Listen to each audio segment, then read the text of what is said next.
Paul Jorion? Oui, je ne crois pas que soit comme ça qu'il faut envisager des problèmes. Le travail disparaît, le travail s'en va. Et c'est une chose qu'on a voulu. Moi, j'ai vécu dans les années 50, on nous expliquait ce que serait l'an 2000. On ne travaillerait plus, on a été remplacé par des robots, on serait remplacé par des machines. On ira à la pêche avec ses enfants et ses petits-enfants. C'est ça qu'on voulait. Pourquoi? Parce qu'il y avait du travail extrêmement monotone, il y avait du travail extrêmement dangereux. C'était un travail qui épuisait les gens, qui faisait qu'ils devaient s'arrêter de travailler à 40 ans et à 50 ans. On a voulu ça.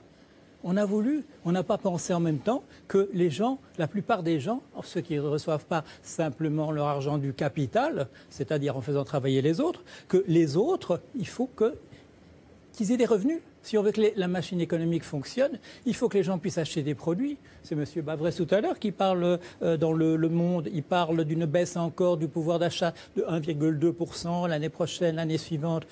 C'est une crise. La crise a commencé. Les gens n'ont pas assez d'argent. Il n'y a pas assez de pouvoir d'achat. La moitié des Américains se partagent 2% du patrimoine du pays. On ne peut pas continuer à vivre comme ça. Alors, le travail disparaît. C'est une chose qu'on voulait. Qu'est-ce qui s'est passé?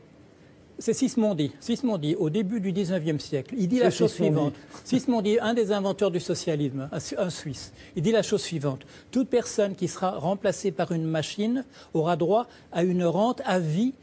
À partir de ce moment-là, il est remplacé par la machine, il est sauvé, il faut qu'il reçoive une partie de la richesse créée par cette machine. Où va cette richesse qu'on a créée depuis les ordinateurs, les robots et tout ça? Elles vont aux investisseurs, aux actionnaires des entreprises. On se demande comment ça se fait, c'est une curiosité. C'est tellement bizarre que le chef d'entreprise au début du 19e siècle, il gagnait 30 fois plus que son employé le moins bien payé. Maintenant, c'est 450. D'où ça vient? Mais c'est l'argent qu'on n'a pas donné aux autres. C'est vraiment pas très compliqué. Alors, John Maynard Keynes, dans les années 30, il fait une révolution en disant il faut poser le problème économique d'une manière tout à fait particulière. Il faut simplement mettre le plein emploi au centre et tout va s'arranger à partir de là. On ne peut plus le faire. Le travail a disparu. Quand on délocalise, on nous dit oui, 3000 emplois vont disparaître ici en France. Ce sera une usine qui sera créée au Vietnam. C'est plus en Chine parce que les Chinois demandent une augmentation de salaire.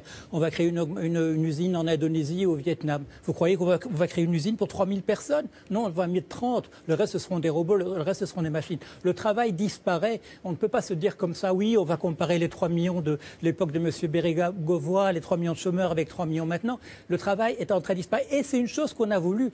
Ce à quoi on n'a pas pensé, c'est comme avec l'Europe, on n'a pas pensé à certaines conséquences, qu'il fallait que les gens aient quand même des revenus, bien qu'il n'y ait plus de travail. Alors qu'est-ce qu'on dit? On dit aux chômeurs, vous devriez travailler plus, allez trouver quelque chose. Non, ça n'existe plus. Les sténodactylos ne sont pas en Chine, elles n'existent plus, elles ont été remplacées par des logiciels.